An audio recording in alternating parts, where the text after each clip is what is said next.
Welcome back to 30 Days to Learn Photoshop. This is the final day, day 30, shortcuts and performance. My name is Ben Gribbin, and in today's lesson we're going to find sources of shortcut cheat sheets, and also we're going to look at how to improve Photoshop's performance. So the first thing we're going to do is we're going to go over to a website called morrisphotographics.com. So the address is morris-photographics.com/Photoshop/shortcuts. Now on this site you will find a load of cheat sheets for all the different shortcuts that Photoshop has, and there are lots. And also, quite handily, you've got dating back to 2000, July 2000, or Photoshop Edition 5. The first Mac ones are from 2005 onwards, so there's all the different versions from way back to 2000, so it should be pretty well covered. All you need to do is, whether you're on a Mac or a PC, click on the cheat sheet that you require, and these cheat sheets have basically every shortcut there is in Photoshop. Now there's a large amount of shortcuts, so it's unlikely you're going to be able to learn every single one, but you could keep this as a reference and make sure you refer to it. A bit more of a visual reference can be found.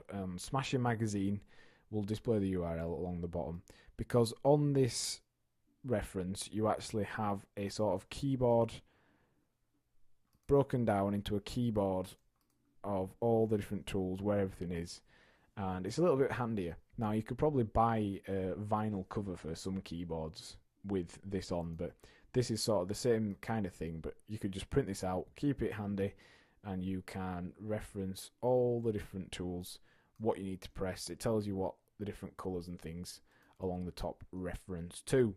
So that's how you can make sure you keep well on top of shortcuts, because they do severely increase the amount of time you spend if you don't use shortcuts. So shortcuts just make your workflow a lot faster. Now, one thing you're going to want to do is, as well, go to this website, makephotoshopfaster.com, and this helps increase the efficiency of how Photoshop works. It makes it faster, makes it a lot quicker. So there's two different settings you need to change. So go to your preferences menu. On a Mac it's under the Photoshop menu, and on PC it'll be under File or Edit. Go to Preferences, go to Performance, and you need to change your history states and cache levels.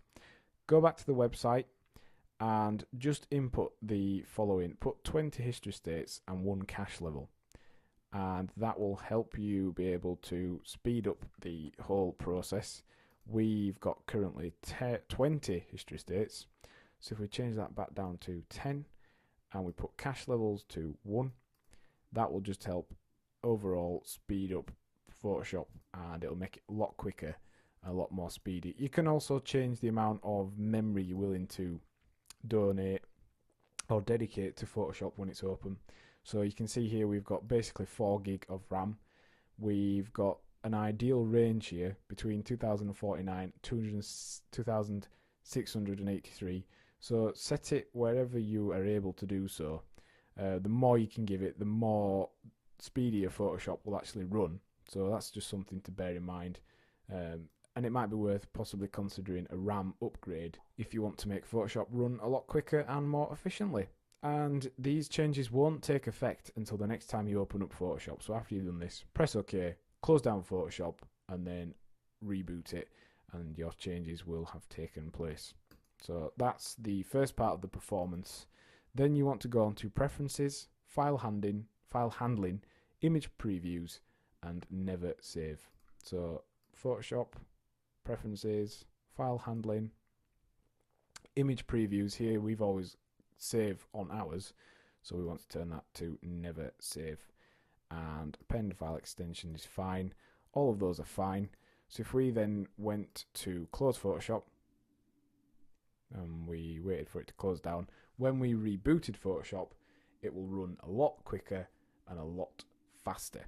So what have we learned in today's lesson? Well, we've looked at keyboard shortcut references for Photoshop, in other words cheat sheets, and also how to make Photoshop perform faster. And your task for this lesson is to input settings from makephotoshopfaster.com into your Photoshop installation. Next time on 30 Days to Learn Photoshop, we're going to conclude the course. Thanks for listening.